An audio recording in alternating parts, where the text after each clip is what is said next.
Hey Crystal, all right, we have your life ready to go.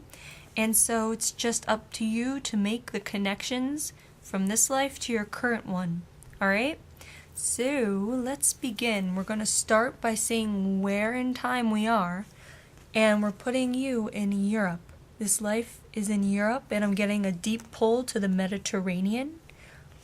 I want to say Greece, but it not necessarily Greece, but Mediterranean.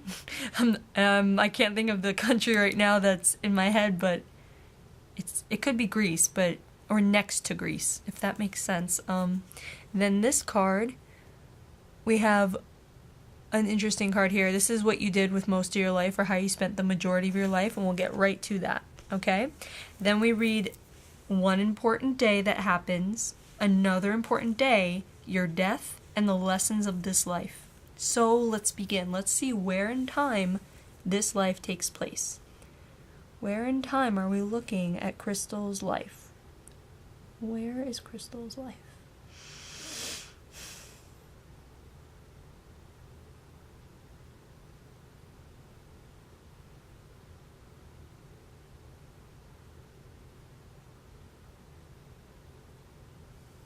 All right, so this didn't move very much, as you saw. So what that means is that we are looking at very likely your last life, the life right before this one. And it doesn't mean it was just the century, the time, the decade before you were born, like that right there. It could be a couple centuries, it can be a long time ago, but it was your last life.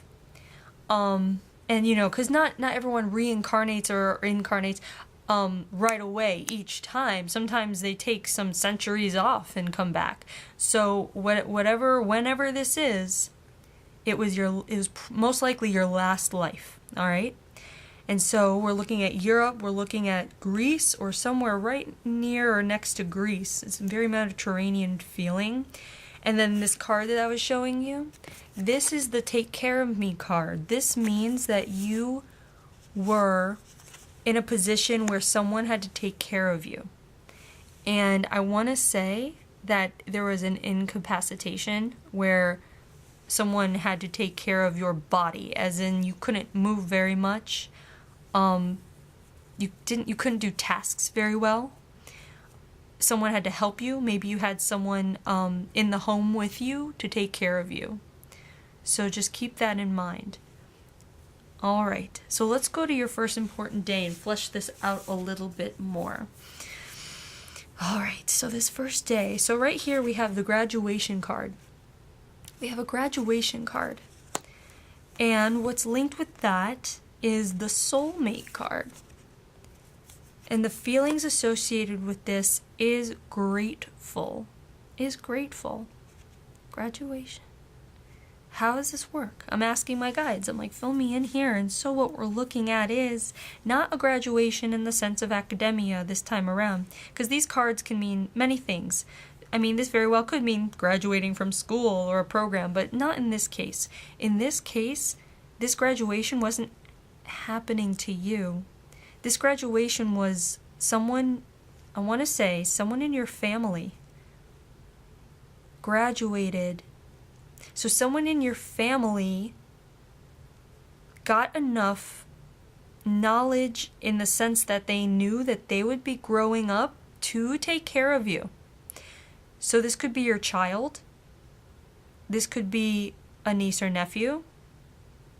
This could be a sibling.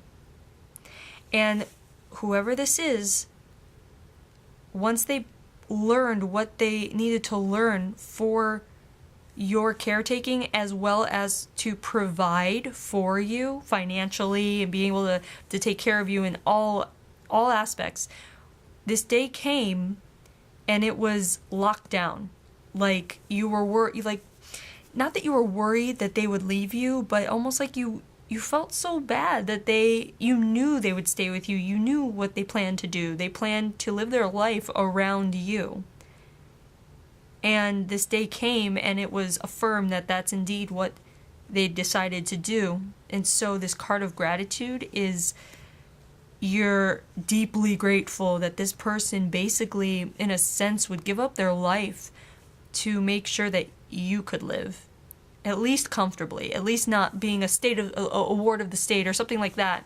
Like, you wouldn't be put in a home, because I feel very much like you were physically incapacitated in this life. And this person, this was the day that this person said, all right, let's begin our life together, as me as the caretaker and you as the patient, or you as the person I'm going to take care of. I told you all along I would do this, and now you can see I'm here, and let's do this.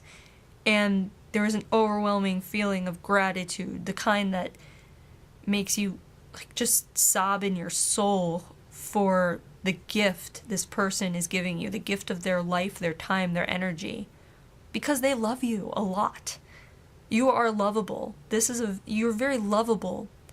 And this was not, maybe you didn't know it or feel it, but this person, it wasn't really a giving up anything for them, because they loved you and they wanted this.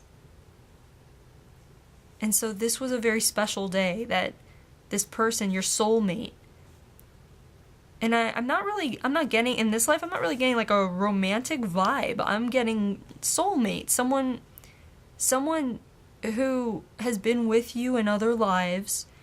You've been together, like just soul siblings, like just going through lives together and caring for each other. And so in this life, that's what they were to you. They were caring for you. Perhaps in another life, or in the current life, you find yourself taking care of someone else. Or maybe you're still being taken care of in this way. Who knows? So just make the connections. That's how you can make the connections. Or maybe there's someone that you feel like you need to take care of. Like a feeling like you really need to take care of this person, overwhelming, even though there's really no basis for it. So just keep that in mind as well. Alright, so the next important day. Alright, so here we have a death card. We have a death, so a witnessing of a death, or there's something about someone's death in the air. And this card is this is the child card. And this card is a disappointment card.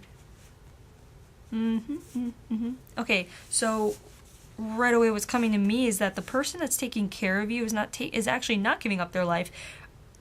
They're able to live their life. They invite their family in to move in with you. And I feel like this place that you live in is actually your home, and they are with you in that you make it both of your home. You open up your home, almost like you inherited this property, and they come to live with you, and because of what they're doing for you, because you basically can't live without them in that sense, your home has become their home as well. I don't keep on saying her home. I feel like it's a female taking care of you. And you feel female in this life to me. I feel like this is female. But I feel like it's like really a physical, something physical. Like if there were wheelchairs back then, in this time, and maybe there were, maybe there weren't, but I feel like if there were wheelchairs, you would be in a wheelchair, or you're bedridden, or something like that. And I feel like it's a home with open windows. Always open windows. There's air coming in, fresh air. Like you live by the sea, like something like that. Like you smell the air of the ocean coming in, and this is healing for you as well. And maybe, I don't know, maybe that's a smell that you like in this life. I don't know. So, okay, so on this day, what we're seeing, though, unfortunately, is a death of this person's child. This person that's taking care of you, the death of their child occurs on this day. And there's nothing you can do about it. I'm trying to see when, how. Like, I'm asking, how did the child die? How did the child die by a sickness? The child died by a sickness? You're not sick. I feel like in this life, you're not sick. You're just physically sick. Or you're physically ill. But this child, I feel like, died from a sickness that couldn't be stopped. And there was great disappointment because it's like ironic almost, because you're still living. and they're showing me like an older woman with like a dark hair with a bun, like a bun in the back, a low bun in the back. And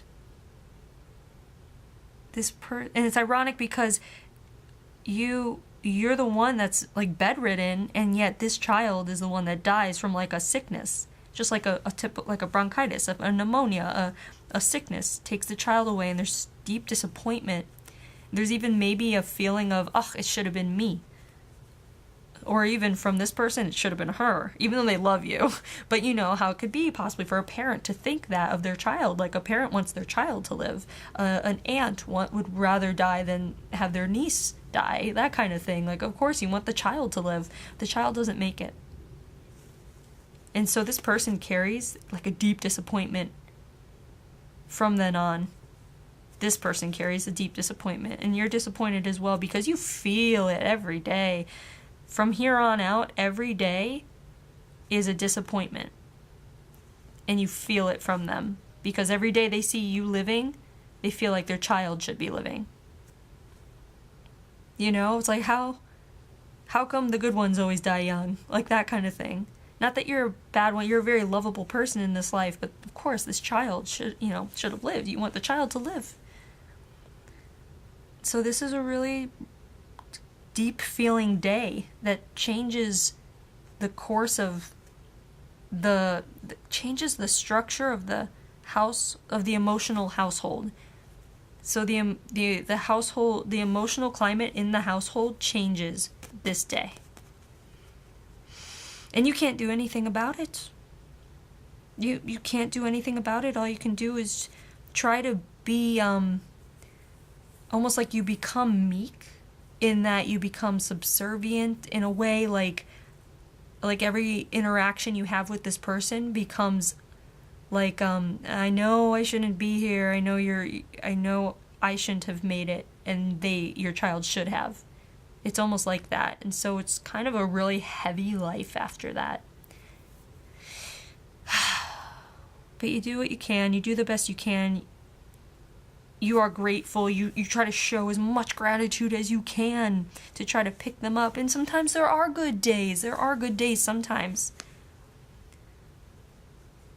But overall, the loss of this child doesn't go away. Alright. So, that's the other important day. And then here we'll go to your death. This is the sickness, the illness, and the disease card, which is interesting. Alright, so you die. It's your handicap that overcomes your body. You mean you live a decent life, not as long as you could if you didn't have this. And I want to say it's in the bones, it's in the joints, it's in the bones, it's in the tissue of your body. This penetrates your very bones, something with your bones. Hard to move, hurts to move, painful joints, painful bones. Just keep that in mind. And so how you can make connections is, if today in your current life, if you're feeling a pain or discomfort in your joints or your bones coming on or having been there, painful movements, not like maybe starting, like maybe you used to take walks a lot and they become shorter and shorter because it's starting to like be painful in your bones, in your joints. I don't know how else to say that. Just keep that in mind, that kind of discomfort that you're feeling in this life, if this is the case, any discomfort you're feeling in that way in your current life could very well be from this life feeling the cell memory of this handicap. So just keep that in mind, and it's something that you can get rid of with past life regression therapy or like a deep reflection. If this is the case, it's not coming from your current life, it's coming from this life. So just keep that in mind. Or it could be, at least. So keep that in mind. And then we come to the lessons card, and this is really interesting. This is like the mind card, learning to use your mind, gaining knowledge, using your brain. And that's really interesting because we're being shown this card of someone who can't do anything physically. So what do you do when you can't be physical or do something physically?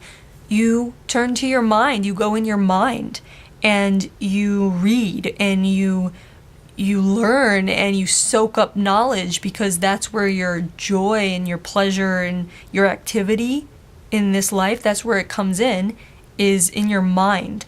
So that can be connected where in this life you might be a big reader, you might be a big soaker-upper of knowledge, if that makes sense.